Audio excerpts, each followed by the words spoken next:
En los archivos olvidados de la diócesis de Wisconsin existe una colección de documentos que la Iglesia Católica ha intentado enterrar durante más de 160 años. Estos papeles detallan la desaparición sistemática de 23 monjas del convento de Santa María, cerca del lago Michigan, entre 1854 y 1862. Los funcionarios de la Iglesia han desestimado estos registros calificándolos como errores administrativos e interpretaciones erróneas, pero el testimonio de 3 diócesis e inspectores, junto con un conjunto de correspondencias privadas descubiertas recientemente en una cavidad sellada dentro de una pared durante unas renovaciones, cuentan una historia tan horrenda que incluso historiadores experimentados han cuestionado si tal maldad podría existir realmente dentro de muros sagrados. Lo que sigue es el primer relato completo de lo que muchos consideran el caso más perturbador de corrupción religiosa en la historia de Estados Unidos, un caso que la Iglesia Católica ha gastado una fortuna para asegurarse de que nunca lo escucharías.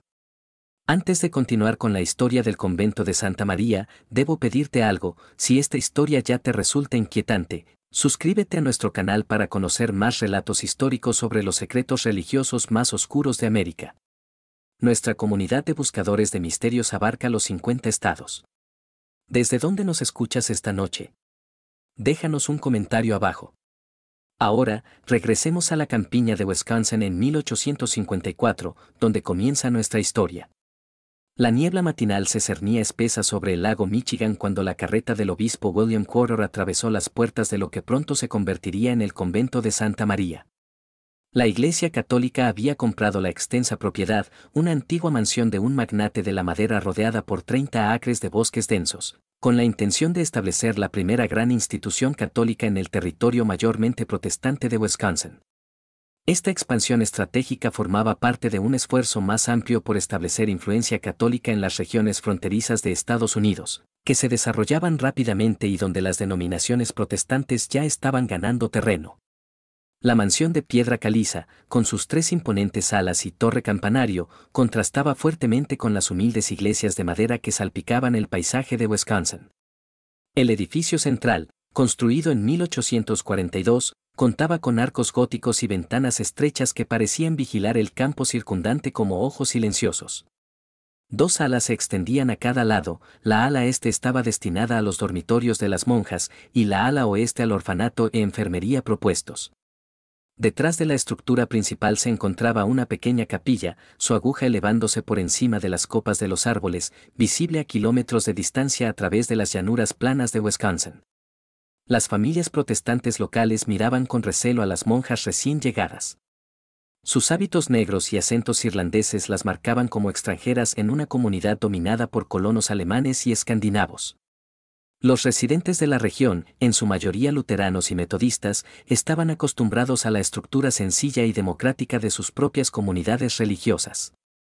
La naturaleza jerárquica del catolicismo, con sus rituales y secretos, les parecía extraña y amenazante.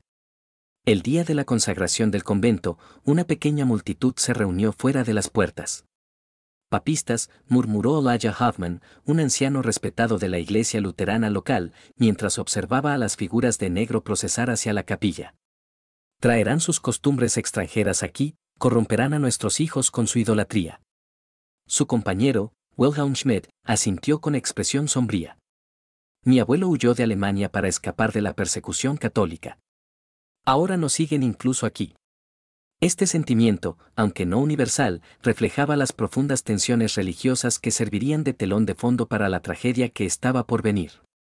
Santa María será un faro de la misericordia de Dios en esta tierra salvaje, anunció el obispo Quarter a la pequeña congregación de clérigos y dignatarios locales durante la ceremonia de consagración. Su voz resonaba en la recién terminada capilla, donde la luz matinal se filtraba a través de vitrales sencillos, proyectando manchas de colores sobre los bancos de madera. Bajo la guía de la Madre Superiora Catherine Murphy, este convento ofrecerá refugio a los huérfanos, consuelo a las viudas y sanación a los enfermos. El obispo, con acento de Boston, presentó a las 3 mujeres que dirigirían el convento, la Madre Superiora Catherine, la hermana Elizabeth Foster y la hermana Margaret Clark, todas provenientes de conventos establecidos en el este. La Madre Superiora Catherine se erguía alta e imponente, con su hábito negro impecable, sus rasgos afilados y su penetrante mirada que inspiraban respeto inmediato. A sus 42 años, se movía con la confianza de una mujer acostumbrada a la autoridad. Sus manos, elegantes pero firmes, parecían igual de capaces de consolar a un niño o disciplinar a una novicia rebelde. Quienes la conocían a menudo comentaban sobre sus ojos, un azul pálido inusual que parecía atravesar cualquier fingimiento. La madre Catherine viene a nosotros con las más altas recomendaciones, continuó el obispo. Su trabajo en San Agustín, en Boston, la ha preparado bien para los desafíos de la vida religiosa en la frontera. La hermana Elizabeth, de 38 años, con su sonrisa perpetua y voz suave, estaría a cargo del orfanato. Era regordeta y maternal, con mejillas sonrosadas y manos gentiles, perfecta para cuidar a los niños abandonados. Hablaba siempre con una leve vacilación, como si considerara cuidadosamente cada palabra, rasgo que muchos interpretaban como reflexión en lugar de cálculo. La hermana Margaret, de 35 años, con su amplio conocimiento de remedios herbals, fundaría la enfermería. Alta y delgada, con una actitud seria y dedos ágiles, se movía con la precisión de alguien que mide las medicinas gota a gota. Sus ojos oscuros no perdían detalle, y su experiencia tanto en prácticas tradicionales como modernas había impresionado a médicos de Boston y Nueva York. 20 monjas más jóvenes, la mayoría en sus veintes y recién llegadas de Irlanda, completaban la comunidad fundadora. Estaban alineadas en fila perfecta, hábitos impecables, cabezas inclinadas en humilde reverencia, mientras el obispo Quarter bendecía a cada una por su nombre. Hermana Agnes O'Connor, hermana Bernadette Walsh, hermana Teresa Donovan, hermana Mary Collins, jóvenes que habían dejado atrás familia y patria para servir a Dios en un país extraño. Sus rostros, solemnes durante la ceremonia, a veces traicionaban su juventud e incertidumbre cuando creían que nadie las observaba. El Señor nos ha llamado a este desierto, dijo la madre Caterina a sus hermanas esa primera noche, mientras la luz de las velas proyectaba largas sombras en el refectorio. El aroma de pan recién horneado y té débil llenaba el aire, mientras el frío otoño de Wisconsin se colaba por los muros de piedra a pesar de la gran chimenea al fondo de la sala. Enfrentaremos dificultades desconocidas para nuestras hermanas del Este. Encontraremos desconfianza de quienes temen nuestra fe. Pero superaremos todo con devoción y sacrificio. Las jóvenes monjas, lejos de su hogar y su familia, se aferraron a sus palabras como a un salvavidas en este mundo nuevo y extraño. Esa noche, mientras se preparaban para dormir en el dormitorio comunitario, la hermana Agnes susurró a la hermana Bernadette: ¿Crees que los lugareños algún día nos aceptarán? Su voz temblaba ligeramente, traicionando la valentía que había mostrado durante el día. Bernadette le apretó la mano en la oscuridad. También temieron a nuestro Señor al principio. Debemos mostrarles, con nuestras obras, que solo queremos hacer el bien. La conversación terminó bruscamente al escuchar pasos en el pasillo, la madre Caterina haciendo su ronda, asegurándose de que todo estuviera en orden durante su primera noche. El convento pronto se estableció como una comunidad religiosa funcional. El ritmo diario de oraciones comenzaba con maitines a las 3 de la mañana, cuando las campanas cortaban la oscuridad previa al amanecer, llamando a las monjas somnolientas de sus camas cálidas a los fríos suelos de la capilla. El zumbido característico de los cánticos en latín llenaba la capilla 7 veces al día. Desde las oraciones matinales hasta completas a las 9 de la noche. Entre rezos, las monjas operaban un pequeño orfanato para niños abandonados, atendían a los enfermos en una modesta enfermería y mantenían extensos huertos. Su vida seguía un estricto horario: oración, trabajo, comidas sencillas, breve recreación y más oración, un ritmo diseñado para enfocar la mente en Dios y en el servicio, no en la comodidad o el deseo individual. Para el invierno de 1854, el orfanato albergaba a 12 niños, en su mayoría hijos de inmigrantes irlandeses que habían muerto en accidentes ferroviarios o madereros. La hermana Elizabeth los cuidaba con aparente ternura, enseñándoles letras y números básicos junto con doctrina católica. Los domingos, las familias locales a veces visitaban después de misa, llevando pequeños obsequios para los niños y, en ocasiones, preguntando sobre adopciones. La enfermería de la hermana Margaret comenzó modestamente, pero pronto ganó respeto entre las familias locales. Su conocimiento de remedios tradicionales, emplastos para la inflamación, infusiones herbals para las fiebres, compresas especiales para problemas respiratorios, resultaba especialmente valioso durante los duros inviernos de Wisconsin, cuando visitar a un médico implicaba viajar en condiciones peligrosas por carreteras nevadas. Su autosuficiencia impresionó incluso a los vecinos más escépticos y gradualmente la actitud local pasó de la sospecha al respeto, aunque fuera a regañadientes. Se mantienen aparte, pero hacen buen trabajo, admitió Elijah Hoffman a su congregación después de que la hermana Margaret tratara con éxito la tos persistente de su nieto. Sus costumbres no son las nuestras, pero tal vez haya espacio para distintos caminos al cielo en este gran país. La hermana Agnes O'Connor, con 23 años, era de las más jóvenes en el convento de Santa María. Sus cartas enviadas a Irlanda, hoy preservadas en los archivos de la diócesis de Dublín, ofrecen un raro vistazo a los primeros días del convento. Su pulcra caligrafía llenaba páginas con observaciones sobre su nueva vida, aunque los lectores atentos pueden notar un cambio gradual de tono con el paso de los meses. El trabajo es más duro de lo que jamás imaginé, escribió en diciembre de 1854. El papel tenía manchas borrosas, como si lágrimas hubieran caído sobre él mientras escribía. Mis manos están en carne viva de lavar ropa en agua helada, y las piedras de la capilla se sienten como hielo bajo nuestras rodillas durante las oraciones matinales. Pero la Madre Catherine nos asegura que nuestros sacrificios agradan a Dios. La hermana Elizabeth ha sido particularmente amable, ayudándome a adaptarme a este país tan extraño. Me trae mantas extra en las noches más frías y ha mostrado una gran paciencia enseñándome el cuidado adecuado de los huérfanos. Los remedios de la hermana Margaret nos salvaron durante una fiebre que se propagó por el orfanato el mes pasado. Estos niños ardían con tanta fiebre que temíamos perderlos a todos. Pero su tónico de corteza de sauce y miel redujo su temperatura. Creo que estamos haciendo la obra de Dios, aunque confieso que algunas noches lloro hasta quedarme dormida, extrañando las colinas verdes de mi hogar. Lo que estas cartas no revelan, lo que quizá la propia hermana Agnes no llegó a comprender del todo, eran los cambios sutiles que ya estaban ocurriendo dentro de los muros de Santa María. El estilo de liderazgo de la Madre Catherine, inicialmente solo estricto, comenzó a volverse autoritario.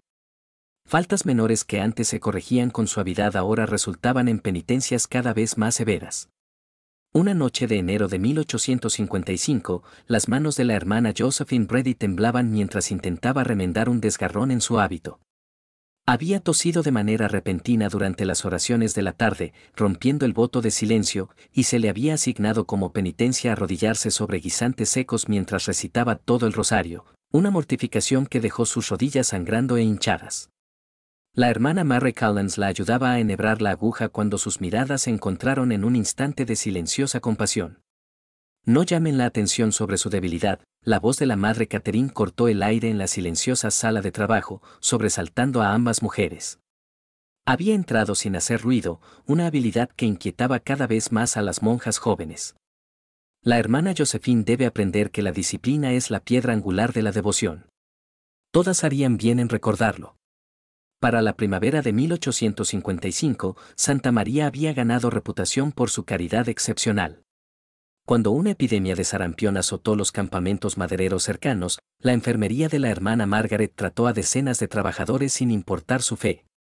El convento empezó a recibir donaciones modestas de familias agradecidas, e incluso algunos ministros protestantes reconocieron el buen trabajo que se realizaba tras esos muros de piedra caliza. Lo que nadie fuera del convento sabía era que la vida dentro estaba cambiando de formas inquietantes. Las comidas comunitarias se habían vuelto silenciosas, con las monjas manteniendo la vista fija en sus tazones de sopa aguada o en trozos de pan duro. La hora de recreo, antes llena de conversaciones tranquilas y alguna risa ocasional, se volvió tensa y sombría. Aquellas jóvenes que habían cruzado el océano juntas, unidas por la fe y un propósito compartido, ahora se movían como sombras, cuidando de no atraer atención. El primer suceso extraño ocurrió en abril de 1855, cuando la hermana Agnes no se presentó a las oraciones matinales. Su ausencia se notó de inmediato, un hueco en la formación perfecta de 20 monjas en la capilla. Las demás se miraron con preocupación mientras la Madre Catherine entraba con expresión impenetrable a la tenue luz de las velas. La hermana Agnes ha sido llamada a asistir en nuestra misión en Minnesota, anunció durante el desayuno, con un tono que no admitía preguntas. Su partida fue repentina, como suelen ser estos llamados. Recemos todas por el éxito en su nueva labor. La cuchara de la hermana Bernadette chocó contra su tazón. Pero, madre, ella no me dijo nada, empezó, para luego quedarse en silencio cuando los pálidos ojos de la madre Catherine se clavaron en su rostro. ¿Estás sugiriendo, hermana Bernadette, que una esposa de Cristo necesita la aprobación de sus hermanas antes que la de sus superiores para responder al llamado de Dios? Preguntó la madre, helando el ambiente. No, madre. Perdóneme, susurró Bernadette, bajando la vista hacia su avena fría. Nadie había visto a la hermana Agnès empacar o salir, y en sus cartas a casa nunca había mencionado ningún traslado. Pero en la estricta jerarquía de la vida conventual, nadie se atrevió a cuestionar más la explicación. Esa noche, varias monjas notaron que las pocas pertenencias de Agnès habían desaparecido, su libro de oraciones, el rosario de madera que le había dado su madre, sus medias de lana para los inviernos de Wisconsin. Todo parecía indicar que había empacado y partido. Sin embargo, la hermana Mary Collins, cuyo catre estaba junto al de Agnès, susurró a la hermana Teresa Donovan durante un breve momento en el jardín. Su capa todavía cuelga en la percha. ¿Habría partido sin ella en abril, rumbo a Minnesota? Teresa miró con nerviosismo hacia las ventanas del convento. Tal vez le dieron una nueva para el viaje. No deberíamos especular, hermana. 3 meses después, la hermana Bernadette Walsh desapareció de la misma forma. El obispo ha solicitado la ayuda de la hermana Bernadette para un asunto delicado en Chicago, explicó la madre Catherine durante el desayuno. Salió antes del amanecer para tomar el tren temprano. Otra vez no hubo despedida, ni aviso previo, solo una celda vacía y una explicación apresurada. Esta vez, la hermana Elizabeth añadió más detalles durante el tiempo de trabajo. La hermana Bernadette mostró gran habilidad con los huérfanos y el obispo ha pedido su ayuda para establecer procedimientos en el nuevo hogar de niños abandonados en Chicago. Su voz transmitía orgullo y aceptación piadosa, pero la hermana Mary notó que sus ojos, habitualmente cálidos, permanecían fríos. Para el invierno de 1855, 3 monjas más habían sido transferidas a misiones lejanas. Todas las desapariciones seguían el mismo patrón: una joven monja, usualmente conocida por su belleza o naturaleza gentil, simplemente no aparecía a la mañana siguiente. La madre Catherine anunciaba su traslado a lugares demasiado distantes para ser verificados. Las cartas enviadas por familias preocupadas regresaban meses después con respuestas breves y formales, con muy pocos detalles sobre la supuesta nueva vida de las monjas. Años después, expertos en caligrafía determinarían que todas esas respuestas habían sido escritas por la misma persona. La hermana Teresa Donovan fue una de las pocas que se atrevió a expresar sus dudas. Alta y fuerte por años de trabajo en el campo antes de tomar los votos, poseía una franqueza poco común en la vida conventual. Ya había ganado la desaprobación de la madre Catherine por cuestionar la severidad creciente de las penitencias. Me parece extraño que Roma solicite tantos traslados sin la documentación adecuada, susurró a la hermana Mary Collins mientras trabajaban en el jardín durante el verano de 1856. Con las manos manchadas de tierra al cosechar zanahorias tempranas. Ese año, el jardín se había ampliado con una nueva sección dedicada a hierbas medicinales que la hermana Margaret cuidaba personalmente detrás de una valla alta a la que solo ella y la madre Catherine podían acceder. ¿Y has notado que siempre son las más jóvenes y bonitas las que son llamadas? Continuó Teresa, su acento irlandés haciéndose más marcado, como siempre que estaba alterada.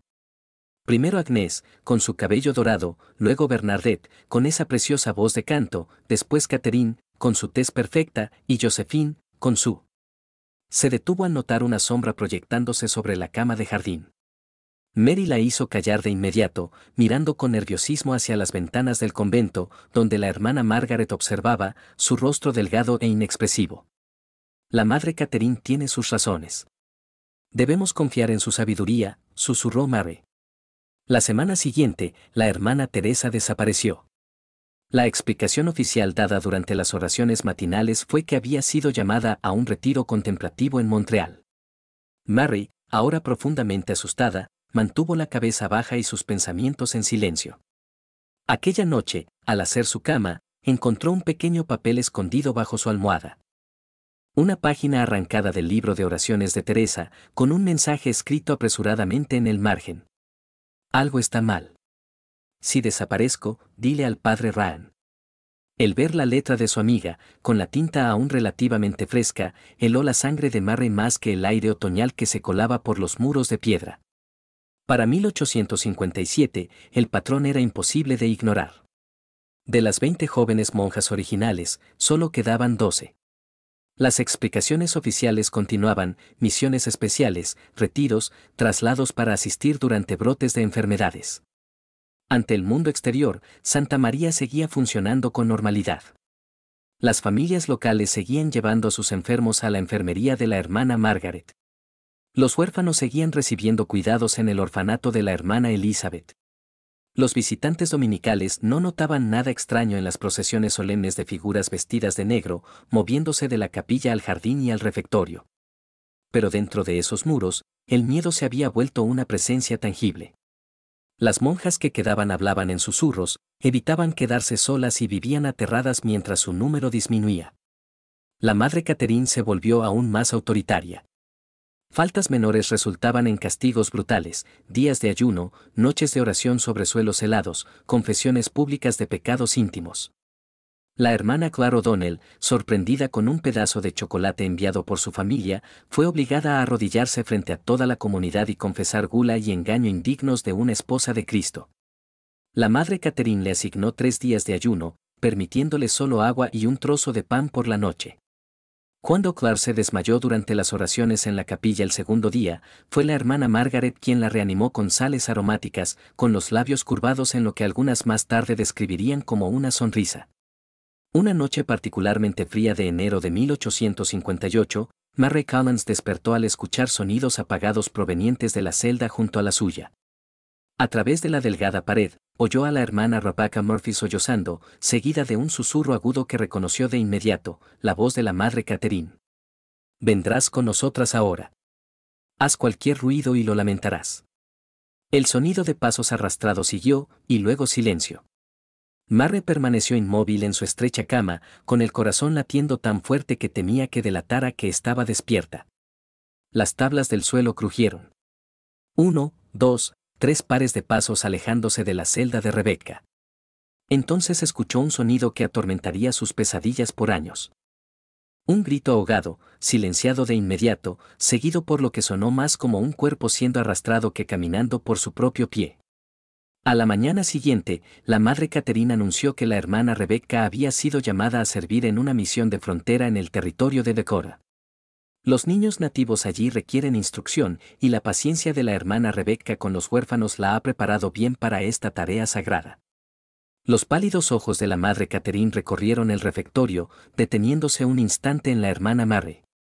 Extrañaremos su presencia gentil, pero nos alegra el propósito de Dios para sus talentos. La hermana Mary, temblando de miedo, logró mantener la compostura durante las oraciones matinales.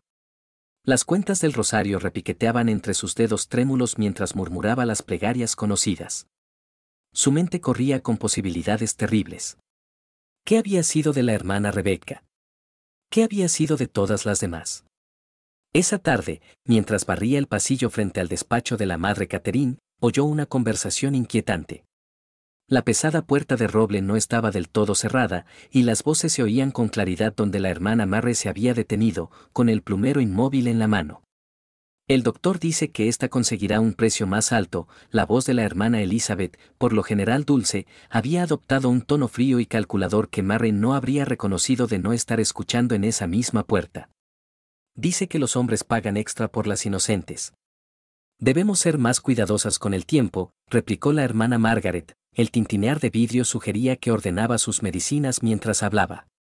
3 en un mes suscita preguntas. El secretario del obispo lo mencionó en su última carta. El obispo es fácil de manejar. La risa desdeñosa de la madre Catherine heló la sangre de Mary. Otra donación para el fondo de la catedral y sus preguntas desaparecerán. Además, ya hemos establecido bien el patrón. Nadie cuestiona que envíen monjas a misiones de frontera o que sucumban a enfermedades durante su labor caritativa. ¿Y la muchacha Collins?, preguntó la hermana Margaret en voz más baja. Observa demasiado. La he visto escuchando tras las puertas. Siguió un instante de silencio, durante el cual el corazón de la hermana Mary casi se detuvo. Esperaremos, dijo por fin la madre Catherine. Es demasiado simple para obtener mucho, y mantiene correspondencia con su hermano en el seminario. Hacer desaparecer a demasiadas a la vez atrae atención. Rebecca mantendrá satisfechos a los clientes del doctor por ahora. La hermana Mary huyó antes de ser descubierta. Su mente trabajaba sin descanso. ¿Qué había pasado con sus hermanas desaparecidas? ¿Qué destino atroz había corrido la hermana Rebecca la noche anterior? ¿Y quién era ese doctor del que hablaban? Las piezas empezaron a encajar de forma terrible en su mente, las monjas desaparecidas, siempre las más jóvenes y hermosas, las visitas extrañas de benefactores bien vestidos que recorrían el convento con la madre Catherine, los ruidos inexplicables que a veces se oían por la noche en el ala norte, cerrada con llave, la creciente riqueza del convento pese a sus supuestos medios humildes. Tras una noche en vela de oración y deliberación, la hermana Mary tomó una decisión desesperada. Durante su tarea semanal de recoger huevos en el gallinero, el único momento en que se le permitía salir de los muros del convento sin supervisión, deslizó una nota escrita a toda prisa en el bolsillo de Jemmy Fletcher, el hijo de 12 años de un granjero local que llevaba leche al convento cada mañana. Los ojos de Jemmy se agrandaron cuando la mano de la hermana Mary rozó su bolsillo.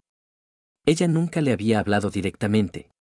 Las reglas prohibían la conversación casual con forasteros, especialmente varones de cualquier edad. Por favor, entrega esto al padre Thomas en la iglesia de San José, en el pueblo, susurró, presionando una pequeña cruz de plata en la mano del chico. La cruz había sido su regalo de confirmación, el único objeto de valor que poseía. No se lo digas a nadie. Hay vidas en juego. El muchacho asintió solemnemente, su rostro pecoso serio para su edad. Sí, hermana, lo prometo. La nota, que se conserva en los registros diocesanos, decía simplemente: algo maligno ocurre en Santa María. Monjas desaparecen, no han sido enviadas como se afirma. Temo por mi vida. Por favor, envíe ayuda. Hermana Mary Collins. El padre Thomas Ryan, el joven sacerdote irlandés que recibió la nota, siempre había albergado reservas respecto de la madre Catherine. Durante sus visitas mensuales para celebrar misa en el convento, había notado el número menguante de monjas y encontraba las explicaciones de la madre Catherine vagas e inconsistentes. Pero, como simple párroco, tenía autoridad limitada para cuestionar a una madre superiora. El padre Ryan paseaba por su pequeño despacho, las tablas gastadas del suelo crujían bajo sus pies mientras leía y releía el desesperado mensaje de la hermana Mary. La cruz de plata pesaba en su palma. Reconoció que era del tipo que se da a las jóvenes en la confirmación, no algo de lo que una monja se desprendería a la ligera. La urgencia del mensaje, sumada a sus propias crecientes inquietudes, exigía acción. ¿Pero qué podía hacer contra una madre superiora, y más aún contra alguien tan bien conectada como Catherine Murphy? En lugar de confrontar a la madre Catherine directamente, el padre Ryan viajó a Milwaukee para hablar con su superior, el obispo John Haney.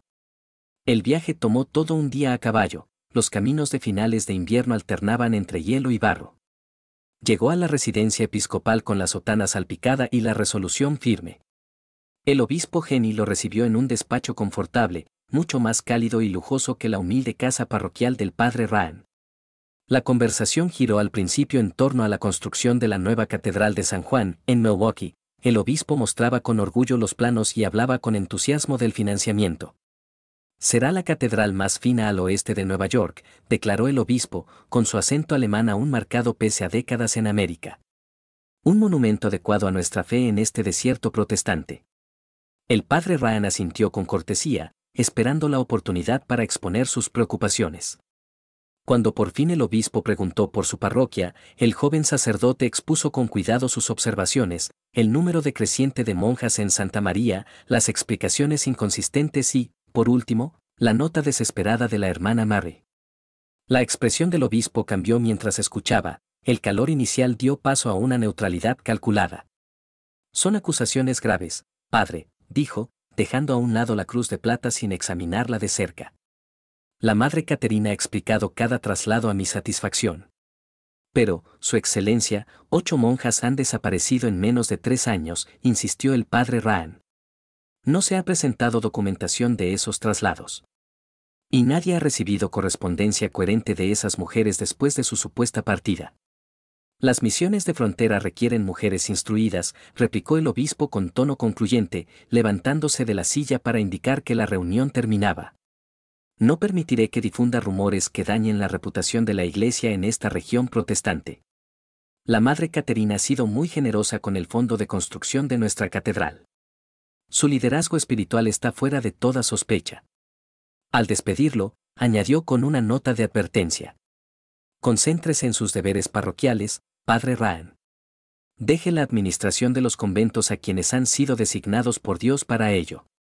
El Padre Ryan salió desalentado, pero no vencido. Si los canales adecuados no atenderían sus preocupaciones, tendría que encontrar otra manera de investigar las desapariciones misteriosas en Santa María. La oportunidad llegó en marzo de 1858, cuando el obispo Geni asignó al padre Ryan la recolección de los informes financieros anuales de las parroquias e instituciones religiosas de la diócesis. Ese encargo oficial le daba un motivo legítimo para examinar los registros de Santa María y quizá hallar pruebas de lo ocurrido con las monjas desaparecidas. Los vientos de marzo atravesaban el grueso abrigo del padre Ryan cuando su carreta llegó a Santa María. El convento se veía distinto. Los jardines más descuidados, las ventanas más oscuras, a pesar del clima templado de primavera que debería haber traído a las monjas al trabajo exterior. El campanario, que antes repicaba con claridad para cada oficio divino, sonaba ahora con menos frecuencia, su tono de algún modo apagado. En la puerta lo recibió la hermana Elizabeth, cuya sonrisa habitual parecía forzada. Las ojeras sugerían noches sin dormir y su hábito, normalmente impecable, mostraba pequeños signos de descuido, un prendedor perdido, una ligera mancha en el cuello blanco. Padre Ryan, no lo esperábamos hoy, dijo, disimulando mal la sorpresa. La Madre Caterina está indispuesta. Lo condujo a un saloncito frío en lugar del cómodo despacho donde solía recibirlo la superiora. Le pide que deje los formularios diocesanos y los completará antes de fin de semana. Me temo que el obispo fue muy claro, insistió el padre Ryan, quitándose el abrigo y apoyando el portafolio sobre la mesa. Procuró proyectar una autoridad que no sentía del todo, consciente de que su juventud y su bajo rango jugaban en su contra. Este año debo revisar los registros personalmente. Se han descubierto irregularidades financieras en varias instituciones. La sonrisa de la hermana Elizabeth desapareció por completo. Eso no será posible hoy. Nuestra contable, la hermana Margaret, atiende a un niño moribundo en la enfermería. Entonces esperaré, replicó el padre Ryan, afirmándose en la silla. O quizá pueda recorrer el convento mientras tanto. Hace tiempo que no veo las mejoras del orfanato de las que tanto he oído hablar. El gesto que cruzó el rostro de la hermana Elizabeth, miedo, ira, se desvaneció enseguida. Como guste, padre, aunque debo pedirle que evite el ala norte. Tenemos varios casos de influenza allí y no querríamos exponerlo. El ala norte, a la que nunca se le había permitido entrar, supuestamente porque contenía los aposentos privados de las monjas. Su sospecha se acentuó. La visita reveló un convento que funcionaba muy por debajo de su capacidad reportada. ¿Dónde estaban los 20 huérfanos mencionados en los informes de la Madre Caterina a la diócesis? El padre Ryan contó solo 7 niños, todos con aspecto demacrado y asustado. Cuando intentó hablar con una niña que barría el suelo del dormitorio, la hermana Elizabeth intervino con rapidez, enviando a la pequeña con un recado. La enfermería, que supuestamente atendía a decenas de vecinos, contenía solo a 3 pacientes ancianos, ninguno con signos de la influenza reportada. No había rastro de la hermana Margaret pese a su supuesta asistencia a un niño moribundo. Más inquietante aún era la evidente disminución de monjas. El padre Ryan había celebrado misa en Santa María apenas 3 meses antes y recordaba al menos 15 religiosas presentes. Hoy contó únicamente 8, incluida la hermana Elizabeth. Cuando preguntó por monjas concretas, recordaba a la hermana Rebecca, a la hermana Josephine, a la hermana Clare, recibió las mismas respuestas vagas sobre traslados y misiones especiales. ¿Y la hermana Mary Collins? Preguntó con fingida casualidad mientras pasaban junto al lavadero, donde 2 monjas trabajaban en silencio ante grandes tinas, el vapor elevándose alrededor de sus manos enrojecidas. El paso de la hermana Elizabeth vaciló levemente. La hermana Mary ha sido asignada a nuestra misión en San Luis. Partió la semana pasada. Su experiencia con los huérfanos la hace especialmente apta para el trabajo allí. El padre Ryan asintió, ocultando su alarma. La autora de la nota desesperada figuraba ahora entre las desaparecidas. Con las sospechas plenamente encendidas, pidió ver la capilla antes de marcharse. La capilla, antes inmaculada, mostraba signos sutiles de descuido: polvo en las barandillas del altar, candelabros sin pulir, flores marchitas que deberían haberse reemplazado. El espacio sagrado, que alguna vez acogió en oración a 23 monjas, se sentía ahora vacío, como si las propias piedras percibieran la corrupción que había penetrado en Santa María. Mientras la hermana Elizabeth se distraía un instante con un recado de una novicia, el padre Ryan se escabulló por una puerta lateral que sabía conducía al ala residencial. El corredor estaba inquietantemente silencioso para ser media tarde. Muchas celdas permanecían vacías, los efectos personales retirados, como si sus ocupantes realmente se hubieran marchado. Cuando ya se volvía, un sonido apenas audible captó su atención, algo entre un gemido y un quejido, proveniente de detrás de una pesada puerta de madera al final del pasillo. A diferencia de las otras, aquella puerta tenía una cerradura de hierro maciza. El padre Ryan se acercó con cautela, escuchando con atención. El sonido volvió, inequívocamente humano, inequívocamente angustiado. ¿Hay alguien ahí?, susurró por la cerradura. ¿Necesita ayuda? Un instante de silencio y, luego, una voz femenina ronca. ¿Padre? ¿Padre, es usted? Ayúdenos, por favor. Antes de que pudiera responder, la inconfundible voz de la madre Catherine resonó a su espalda. Padre Ryan, esta zona es estrictamente de clausura. Su presencia aquí es del todo inapropiada. Al volverse, encontró a la madre Catherine flanqueada por la hermana Margaret y por un hombre corpulento al que no reconoció, vestido no como clérigo ni sanitario, sino con ropa tosca de jornalero, brazos gruesos como troncos y el gesto rígido en una mueca amenazante. Perdóneme, madre, acertó a decir el padre Ryan, esforzándose por mantener la voz firme. Me desorienté después de visitar la capilla. Los pálidos ojos de la madre Catherine lo evaluaron con frialdad.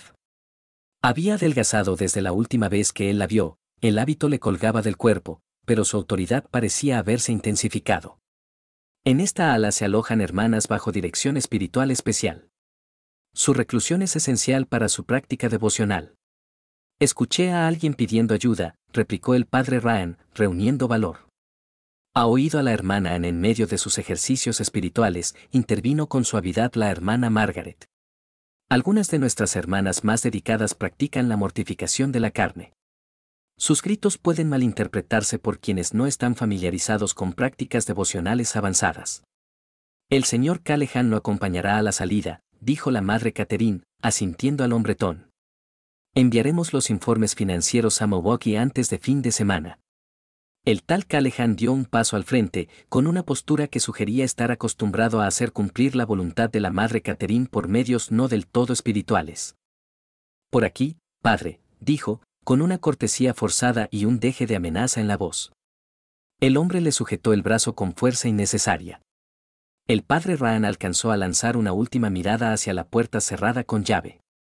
¿Quién había hablado con él? ¿Qué había querido decir con ayúdenos? ¿Cuántas mujeres estaban retenidas allí detrás? En cuanto su carruaje cruzó los portones del convento, el padre Ryan fustigó al caballo hasta el galope. Su mente corría aún más rápido que los cascos del animal, la voz, la puerta cerrada, las monjas desaparecidas, los niños asustados, la presencia intimidante del hombre llamado Callahan, todo apuntaba a algo siniestro en Santa María. Aquello excedía su autoridad como párroco. Necesitaba intervención oficial. Pasando por alto al obispo Henny, de quien ahora sospechaba complicidad o ignorancia deliberada, el padre Ryan envió un telegrama urgente al arzobispo John Hughes, en Nueva York. Graves preocupaciones con el convento de Santa María, Wisconsin. Desapariciones sospechosas de múltiples monjas, evidencia de encarcelamiento, posible peligro para las hermanas restantes. Solicito investigación diocesana inmediata. Obispo local no responde. P. Thomas Ryan, Parroquia de San José. Si sientes un escalofrío mientras se desarrolla nuestra historia, no estás solo. Nuestra comunidad de buscadores de misterios suele reportar reacciones físicas ante estos relatos oscuros. Tómate un momento para dar me gusta al video y compartirlo con quien aprecie los verdaderos misterios históricos. Tu participación nos ayuda a seguir descubriendo los secretos ocultos de América. Ahora, de vuelta a 1858, una tormenta se cierne sobre el convento de Santa María que revelará horrores inimaginables. El arzobispo Hughes, conocido por su enfoque inflexible en la gestión diocesana, respondió con rapidez. En vez de alertar al obispo Henny, envió a su secretario personal, el monseñor Patrick Kelly, para realizar una inspección sorpresa. El monseñor Kelly llegó sin aviso a las puertas del convento el 17 de abril de 1858, acompañado por el padre Ryan y dos sacerdotes singers de parroquias vecinas. Amaneció un día primaveral claro y templado, de esos que llenan de esperanza a los granjeros de Wisconsin ante la temporada de siembra. Pero, al aproximarse a Santa María, una sensación de mal agüero parecía cernirse sobre los edificios de piedra caliza. Unos cuervos circulaban el campanario, sus graznidos ásperos quebrando el silencio de la mañana. La recepción lo dijo todo. La madre Catherine, por lo general dueña de sí y autoritaria, apareció desconcertada por su llegada. Su pálido rostro se tiñó de lo que podía ser ira o temor al reconocer las vestiduras oficiales del monseñor Kelly y los documentos sellados que portaba. El convento parecía en desorden, con monjas apresuradas en una actividad que parecía de pánico. Por una ventana abierta, el padre Ryan alcanzó a ver a dos jóvenes monjas cargando apresuradamente brazadas de papeles hacia la cocina, donde la gran estufa de hierro colado ardía pese al clima templado. Un olor acre a papel quemado se extendía por el patio. Esto es de lo más irregular, monseñor, protestó la madre Catherine cuando el grupo clerical entró en el vestíbulo. Tenemos protocolos para las visitas oficiales. El obispo Henny siempre avisa con semanas de antelación. Precisamente por eso el arzobispo Hughes me indicó omitir tal notificación, replicó con frialdad el monseñor Kelly. De unos 50 años, cabello plateado y el rostro curtido de quien ha visto guerra y paz, proyectaba una autoridad que ni siquiera la madre Catherine parecía capaz de desafiar de frente. Traigo una carta con el sello del arzobispo que me autoriza a inspeccionar por completo esta institución, sus registros y a todos sus residentes. Confío en su plena cooperación. Los ojos de la madre Catherine se deslizaron hacia la hermana Margaret, que permanecía medio oculta en una puerta, el rostro delgado e inescrutable. Pareció pasar entre ambas una comunicación silenciosa antes de que la superiora volviera al monseñor con una sonrisa forzada. Por supuesto, monseñor. Santa María no tiene nada que ocultar. Sin embargo, debo insistir en que se respete la clausura de nuestras hermanas. Algunas están en ejercicios espirituales que no deben interrumpirse. Mi autoridad se extiende a todas las áreas de este convento, Madre Catherine, respondió el monseñor Kelly, desplegando la carta del arzobispo ante su vista. Sin excepciones. Lo que siguió fue una investigación que duró todo el día y que más tarde se describiría en el informe de 40 páginas del monseñor Kelly como la revelación de un tableau de horrores sin precedentes en la Iglesia moderna. El equipo de inspección se dividió. El padre Ryan condujo al monseñor Kelly directamente hasta la puerta cerrada del ala residencial, mientras los otros sacerdotes comenzaban a entrevistar a las monjas visibles y a examinar los registros financieros. Al acercarse al ala norte, se toparon con la hermana Elizabeth bloqueando el pasillo. Su rostro, normalmente afable, mostraba una determinación inusual. La madre Catherine ha prohibido la entrada a esta zona, monseñor. Tenemos hermanas en retiro espiritual. Hermana Elizabeth, dijo el monseñor Kelly, con firmeza serena, hablo con la autoridad del arzobispo Hughes. Abra la puerta o me veré obligado a considerar que está violando su voto de obediencia. La compostura de la hermana Elizabeth se resquebrajó un poco. No entiende lo que está haciendo, susurró de pronto, con voz desesperada.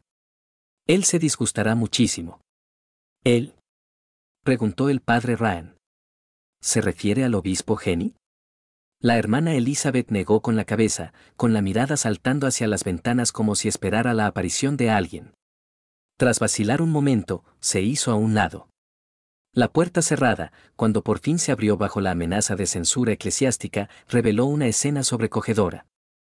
5 monjas, entre ellas la desaparecida hermana Rebecca, estaban confinadas en lo que había sido un cuarto de almacenamiento. El espacio, de unos 4 o 5 metros por lado, contenía solo un orinal en una esquina y jergones delgados en el suelo. La única ventana alta había sido tapiada, dejando el cuarto casi en penumbra, salvo por la luz que ahora se colaba por la puerta abierta. Las mujeres estaban pálidas, desnutridas y mostraban signos de abuso físico.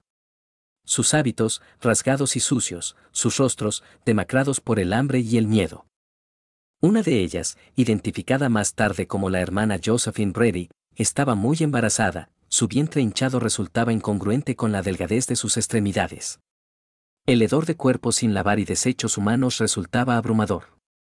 El padre Ryan se apartó un instante, luchando contra las náuseas, mientras el monseñor Kelly se santiguaba, horrorizado. En nombre de todo lo sagrado, susurró el monseñor. ¿Qué ha pasado aquí? La hermana Rebecca, antes robusta y de sonrisa pronta, ahora una figura esquelética de ojos hundidos, se esforzó por ponerse en pie. Padre Ryan, logró decir con voz agrietada por el desuso o los gritos, ha vuelto.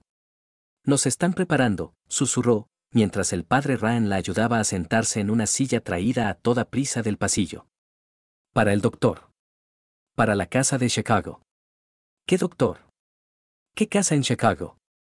Preguntó con suavidad el monseñor Kelly, arrodillándose a su lado pese a su edad y dignidad. ¿El doctor Matthews? Respondió la hermana Rebecca, bajando la voz hasta un murmullo.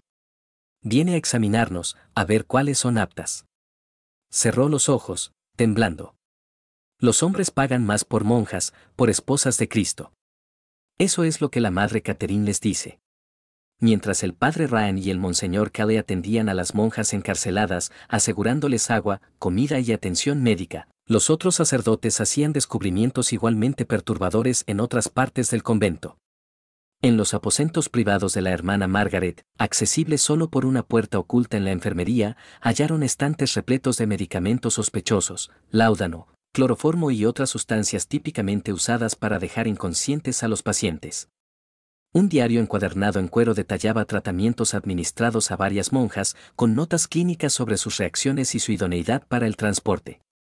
Simultáneamente, los sacerdotes que examinaban los registros financieros descubrieron discrepancias alarmantes. Aunque el convento declaraba ingresos mínimos por donaciones y trabajos manuales, las cuentas mostraban depósitos sustanciales irregulares, mucho más dinero del que un convento de frontera podría ganar legítimamente. Lo más inquietante eran las anotaciones codificadas que se referían a paquetes entregados y comisiones especiales completadas, cada una coincidiendo con la desaparición de una monja. Una entrada decía, transferida a la hermana Agnes O'Connor para mayo de 1855. Comisión, 400 pesos. Paquete entregado al establecimiento de Chicago. Condición, excelente. Otra, aún más perturbadora, la hermana Teresa Donovan no apta para transferencia por resistencia. Terminada noviembre de 1856. Sin comisión. A medida que la investigación se profundizaba, emergía un patrón de abuso y explotación horrífico. A través del paciente interrogatorio de las monjas traumatizadas, el monseñor Kelly recompuso la verdad: la madre Catherine, la hermana Elizabeth y la hermana Margaret no eran líderes religiosas legítimas, sino impostoras que habían infiltrado el sistema católico años atrás.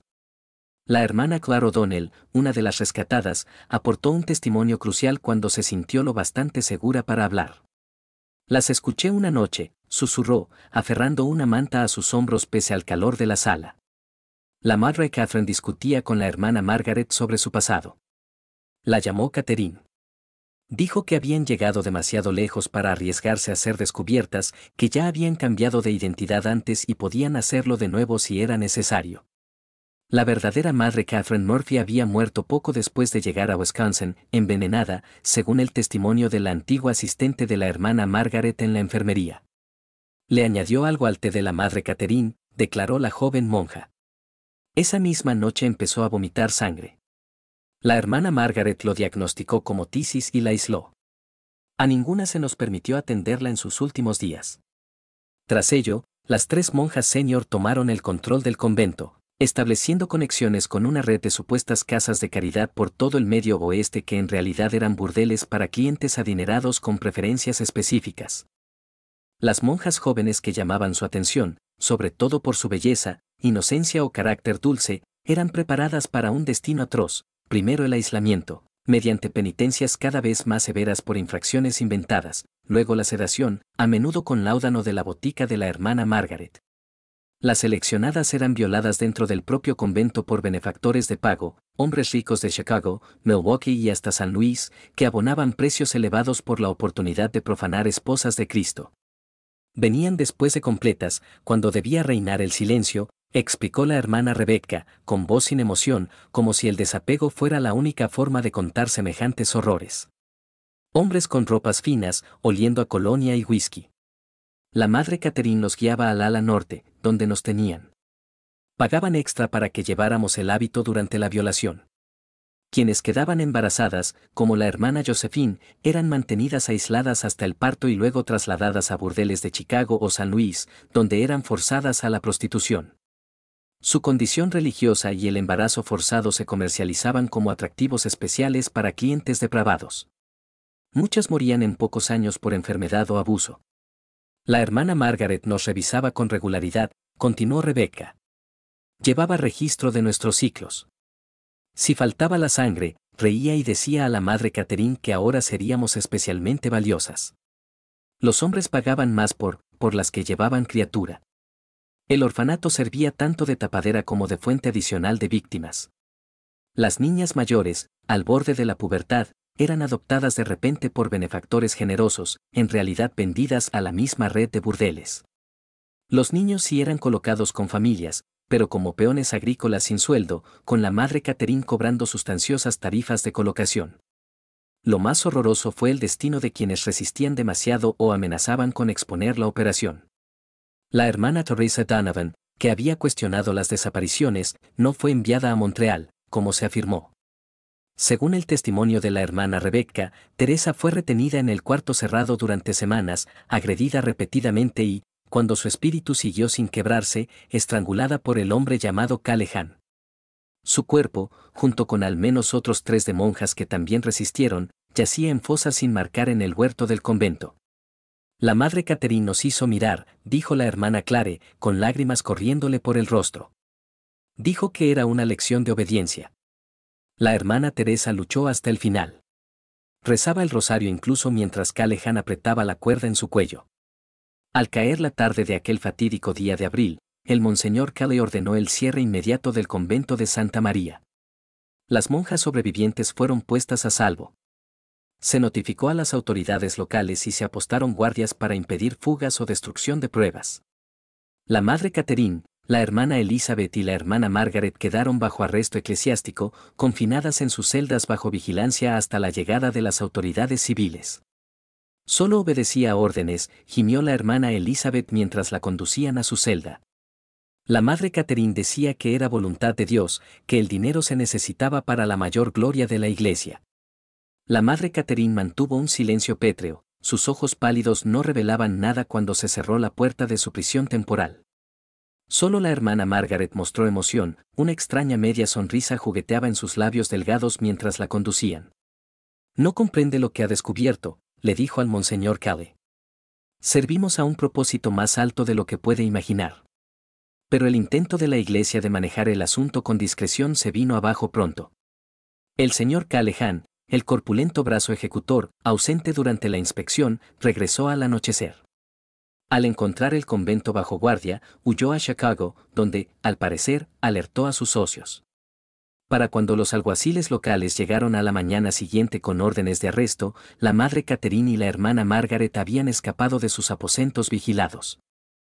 Solo la hermana Elizabeth permanecía, hallada de rodillas en la capilla en estado de shock catatónico.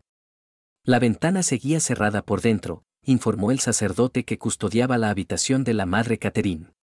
La puerta no mostraba signos de salida forzada. Es como si se hubiera desvanecido en el aire. Más probablemente, la larga historia del edificio ofrecía pasadizos secretos desconocidos incluso para las autoridades eclesiásticas, rutas de escape quizá heredadas de su origen como mansión de un barón maderero, donde reuniones ilícitas y salidas de emergencia podían anticiparse en los rudos días de frontera. La posterior investigación civil destapó toda la magnitud de la operación. Los registros financieros incautados de la caja fuerte oculta de la madre Catherine revelaron transacciones por más de $100,000, equivalentes a unos 3 millones actuales, a lo largo de 8 años. Libros de contabilidad codificados identificaban a 23 monjas y 17 niñas huérfanas traficadas a burdeles por todo el Medio Oeste. Una correspondencia con socios de negocios en Chicago, San Luis e incluso Nueva Orleans detallaba los servicios especializados ofrecidos y los precios premium cobrados. Una auténtica hermana de caridad, intacta antes de nuestro establecimiento, mínimo $300, leía una carta a un dueño de burdel en Chicago. Solicitudes especiales, hábito, implementos religiosos, $50 adicionales por sesión. Las hermanas embarazadas alcanzan $500 para patronos exclusivos. Lo más incriminatorio fue un pequeño cuaderno de cuero hallado cosido en el colchón de la hermana Elizabeth. Contenía fechas, nombres y detalles horrendos del destino de cada monja desaparecida. Algunas entradas eran clínicamente frías. Hermana Agnes, entregada a Chicago, operación septiembre de 1855, valor, $400. Otras revelaban un perturbador placer personal en el sufrimiento infligido. La hermana Teresa luchó magníficamente. Callahan disfrutó sometiéndola. Enterrada en la esquina este del campo de Habas, noviembre de 1856. El cuaderno también mencionaba al doctor, evidentemente el doctor William Matthews, un médico de Chicago en otro tiempo respetado cuya carrera terminó en escándalo tras acusaciones de conducta inapropiada con pacientes mujeres. Las 12 monjas rescatadas de Santa María afrontaron desafíos para los que la Iglesia estaba mal preparada. Incluso quienes no habían sufrido abusos físicos cargaban cicatrices psicológicas tras años viviendo con miedo, presenciando la desaparición de sus hermanas y, en algunos casos, siendo obligadas a participar en el abuso de otras bajo amenaza de castigo. La hermana Clara O'Donnell, forzada a ayudar a sujetar a la hermana Teresa durante su asesinato, desarrolló lo que la psiquiatría moderna reconocería como un trastorno de estrés postraumático grave. Trasladada a un convento en Filadelfia, fue disciplinada repetidamente por gritar durante la noche y hablar de forma inapropiada sobre sus experiencias en Santa María. Los registros eclesiásticos indican que finalmente abandonó la vida religiosa y fue internada brevemente antes de desaparecer por completo del registro histórico. Las 5 mujeres rescatadas del cuarto cerrado, las hermanas Rebecca Murphy, Josephine Brady, Clara O'Donnell, Maria Fitzpatrick y Anne Sullivan, sufrieron lo peor del abuso. Sus destinos posteriores reflejan la respuesta inadecuada al trauma en el siglo XIX, en particular dentro de instituciones religiosas que priorizaban el silencio y el perdón por encima de la sanación y la justicia. El trágico final de la hermana Josephine ya se ha mencionado, su suicidio tras la separación forzada de su hija. La hermana Maria Fitzpatrick permaneció en la iglesia, pero sus superioras la describieron como inestable y propensa a episodios histéricos. Pasó el resto de sus días en una orden contemplativa que exigía mínima interacción con otras personas y murió en 1870 de lo que se registró como agotamiento nervioso. La hermana Anne Sullivan, en cambio, canalizó su trauma hacia la defensa de otras.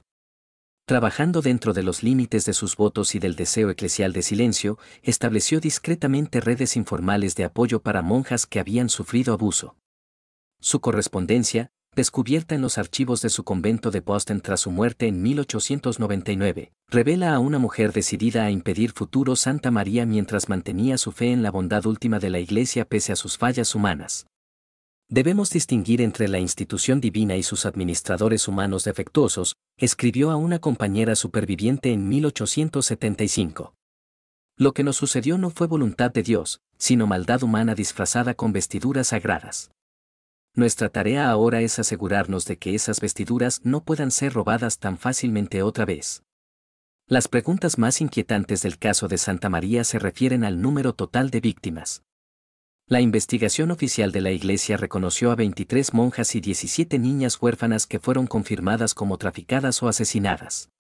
Sin embargo, el cuaderno de la hermana Elizabeth contenía referencias a adquisiciones rurales, jóvenes aparentemente raptadas de granjas y asentamientos aislados, nunca reportadas como desaparecidas debido al carácter transitorio de la frontera, e incorporadas a la misma red de trata. Los archivos de periódicos locales del periodo contienen reportes dispersos de jóvenes que desaparecieron en comunidades dentro de un radio de 50 millas de Santa María, sirvientas domésticas que supuestamente volvían al este, hijas de granjeros que se casaban y se marchaban al oeste, jóvenes viudas que buscaban nuevas oportunidades en las ciudades.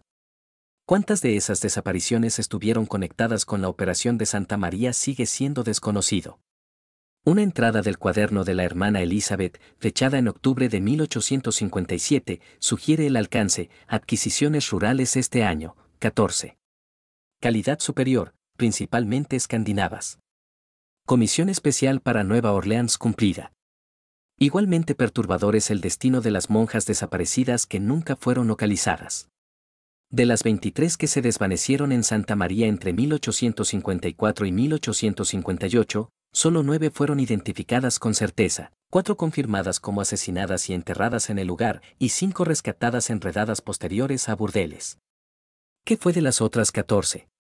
Los registros sugieren que fueron vendidas a operaciones más distantes en Nueva Orleans, San Francisco y posiblemente incluso al extranjero. A pesar de esfuerzos periódicos de investigadores eclesiásticos aislados, sus destinos finales siguen siendo desconocidos. Una respuesta parcial llegó en 1872, cuando un misionero católico en San Francisco informó haber encontrado en un burdel del puerto a una mujer que afirmaba haber sido la hermana Catherine Walsh del convento de Santa María en Wisconsin. Cuando las autoridades eclesiásticas dieron seguimiento, la mujer había muerto de fiebre tifoidea, su cuerpo enterrado en una fosa común para desamparados. No puede confirmarse si era una de las monjas desaparecidas, pero la descripción detallada del misionero coincide con los hechos conocidos del caso. El misterio más perdurable rodea a la madre Catherine Murphy y a la hermana Margaret Clark, arquitectas de toda la operación. ¿Cómo infiltraron originalmente órdenes religiosas legítimas? La investigación histórica sugiere que Catherine Donovan, la identidad real de la hermana Margaret, había ingresado brevemente a un convento en Irlanda antes de ser expulsada por faltas morales no especificadas. Aparentemente viajó a América en la década de 1840, donde probablemente conoció a su futura cómplice. Juntas desarrollaron un plan para aprovechar la rápida expansión de instituciones católicas en la frontera estadounidense como cubierta para su empresa criminal. Su desaparición tras la exposición de Santa María dio lugar a una de las cacerías humanas más extensas de la era anterior a la Guerra Civil, aunque se llevó a cabo con notable discreción debido al deseo de la Iglesia de minimizar la publicidad. Informes situaron a ambas en Nueva Orleans, La Habana y, más tarde, Ciudad de México, siempre vinculadas a instituciones religiosas o caritativas que atendían a patronos adinerados. El último informe creíble, de un ex detective de la policía de Chicago contratado por la diócesis de Nueva York para rastrearlas, ubicó a ambas en Veracruz, México, en 1863, operando una escuela de señoritas que, según el detective, mostraba todos los rasgos de su empresa anterior. El informe, conservado en los archivos de la diócesis de Nueva York, concluye con un ominoso dictamen: creo que las mujeres conocidas como Murphy y Clark han establecido una nueva operación con la protección de patronos mexicanos de alto nivel. Sin embargo, se me advirtió con la mayor violencia que abandonara la investigación. 2 funcionarios locales que accedieron a ayudarme aparecieron muertos la mañana de nuestra inspección prevista de la escuela. Solo puedo concluir que estas mujeres gozan de protección en los niveles más altos de la sociedad. El legado de Santa María trasciende la tragedia inmediata. El caso contribuyó a profundizar el sentimiento anticatólico en Estados Unidos durante las décadas de 1850 y 1860, con publicaciones protestantes citándolo a menudo, en forma sensacionalista, como prueba de corrupción moral católica. Esto, a su vez, llevó a las comunidades católicas a volverse más insulares y defensivas, reforzando la misma cultura de secreto que había posibilitado el abuso. Más significativamente, el caso Santa María estableció un patrón de respuesta institucional al abuso que se repetiría por generaciones: investigación inicial limitada, rendición de cuentas centrada sobre todo en los perpetradores directos, protección de autoridades superiores que facilitaron, por negligencia o complicidad, reubicación de supervivientes para asegurar su silencio, y, en última instancia, retorno a la normalidad institucional con reformas estructurales mínimas. En su correspondencia privada con funcionarios del Vaticano, sellada hasta 1975, el arzobispo Hughes reconoció este fallo sistémico a la vez que defendía la gestión eclesiástica del caso. Hemos eliminado la causa inmediata del escándalo y provisto el cuidado de las víctimas. Sin embargo, debo expresar mi preocupación de que nuestro sistema de supervisión contenga fallas fundamentales que permitieron que tales horrores continuaran sin control durante años. Recomiendo una revisión completa de cómo seleccionamos y supervisamos a quienes ostentan autoridad en nuestras instituciones.